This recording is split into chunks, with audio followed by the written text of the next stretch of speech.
세상에서 가장 귀한 선물. 대학교에서 사회심리학을 가르치는 젊은 교수님이 있었습니다. 여름방학이 되자 집에서 다음 학기에 가르칠 교과목의 자료를 정리하고 있었는데 뛰어노는 아들 둘의 소음에 집중이 안 되자 노트북을 챙겨 들고 집에서 가까운 전철 옆에 카페로 갔습니다. 카페로 도착할 무렵 빗방울이 떨어지기 시작하더니 점점 굵은 비로 바뀌어 가고 있었습니다. 그런데 전철역 입구의 한쪽 옆에서 어린 소녀가 우비를 입고 우산을 팔고 있었습니다. 어린 아이 혼자서 우산을 팔고 있는 모습이 신기한 생각이 든 교수님이 아이에게 다가가 물었습니다. 몇 학년이니? 아이가 생글생글 웃으며 대답을 했습니다. 4학년이요. 부모님은 어디 계시고 네가 팔고 있니?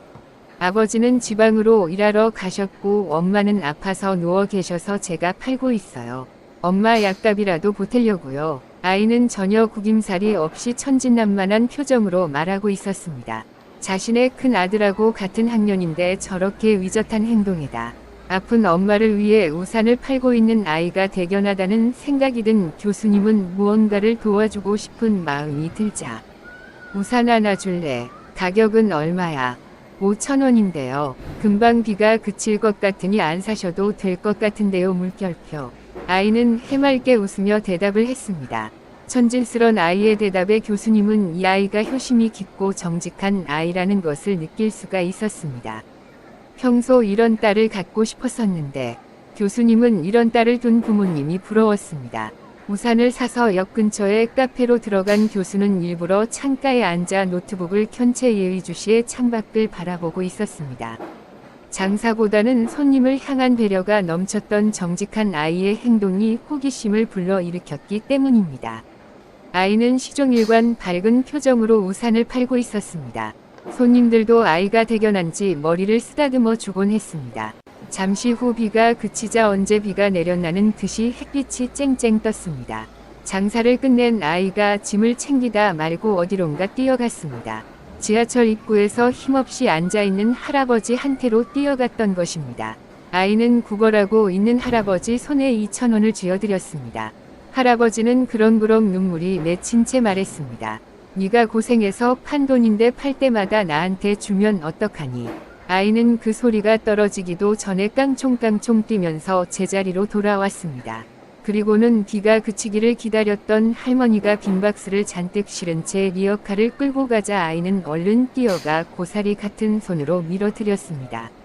잠깐 동안에 벌어진 일이었지만 어린 나이에 어른을 공경할 줄 알고 자신의 소중한 것을 어려운 이웃에게 베풀어 드릴 줄 아는 아이의 선행을 보게 된 교수님은 마음속에 작은 감동이 밀려오고 있었습니다. 그러자 교수님은 그동안 살아오면서 세상에 대하여 불신감으로만 가득 찼던 위심이란 물음표. 가소녀의 행동을 통하여 세상은 아직도 아름답다는 것을 깨닫게 됐고 어느새 따뜻한 느낌표로 바뀌어가고 있었습니다. 늦장마가 무섭다고 다음 날에도 비가 내렸습니다. 서재에서 서류를 정리하고 있던 교수님은 그 아이가 오늘도 우산을 잘 팔고 있는지 궁금한 생각이 들었습니다. 교수님은 빵과 우유를 사들고 아이가 있는 곳으로 갔습니다. 아이는 교수님을 알아보고는 똑같이 밝은 표정으로 반가워했습니다. 교수님이 빵과 우유를 건네주며 배가 고플 텐데 먹으라고 하자 아이는 공손하게 머리를 숙이며 고맙습니다. 인사를 하고는 곧바로 건네받은 빵과 우유를 들고 어디론가 뛰어갔습니다. 바로 그 할아버지 한테로 뛰어갔던 것입니다. 할아버지 배가 고프실 텐데 이것 좀 드세요. 아이는 직접 우유를 따고 빵 봉지를 뜯어내서 공손히 할아버지께 드렸습니다. 할아버지가 맛있게 드시는 모습을 바라본 아이는 해맑게 웃으며 돌아왔습니다. 교수님이 아이에게 물었습니다. 너도 배가 고팠을 텐데 그냥 먹지 그랬어. 아이는 환하게 웃으며 대답을 했습니다. 저는 늦게 밥을 먹었어. 괜찮아요. 저보다는 저 할아버지가 배가 고프셔서 더 필요하실 것 같거든요. 어른보다 더 위젓하게 대답하는 아이의 눈망울이 너무나 맑게 보였습니다. 교수님은 다른 사람에게 줄 거라며 5,000원짜리 우산을 구입하고는 슬쩍 50,000원짜리를 돈통에 넣고는 살며시 그 자리를 빠져나왔습니다. 다음 날이 되자 교수님은 지하철을 타기 위해 그 옆을 지나가고 있었는데 그 자리에 아이는 없고 대신 평면에 거스름 돈을 찾아 가세요. 물결표. 라는 내용과 함께 아이의 전화번호가 적혀있는 종이가 비닐로에 쌓인 채 벽에 붙어 있었습니다. 며칠 후 그날 또 비가 내렸는데 교수님은 그 옆을 지나가고 있었습니다. 힐끗 돌아보니 아이는 손님에게 우산을 팔고 있었습니다. 언제나 그렇듯이 밝고 맑은 표정으로 설마 기억을 못하겠지 했는데 아이가 교수님을 알아보고는 반갑게 뛰어와 인사를 했습니다. 안녕하셨어요. 그리고는 꼼꼼하게 비닐에 싼 45,000원이 담긴 봉투를 교수님에게 정중하게 전해드렸습니다.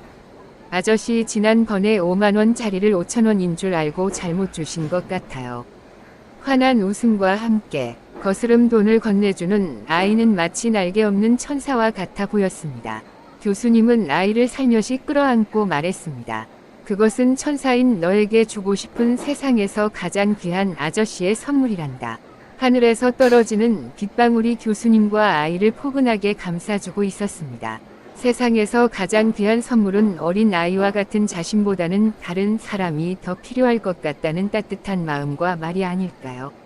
정직한 사람의 손길은 솜처럼 포근하지만 자신이 가진 소중한 것을 남에게 아낌없이 전해주는 손길은 따뜻하다 못해 뜨겁습니다. 그리고 어렵고 힘든 사람들을 돕고 베풀다 보면 세상은 불신이란 물음표는 사라지고 신뢰와 긍휼함이 되살아나는 느낌표로 바뀌게 될 것입니다. 그런 세상 속에서 우리 모두의 삶이 날마다 기쁨과 행복으로만 가득 넘칠 수 있기를 소망합니다. 좋은 글 옮김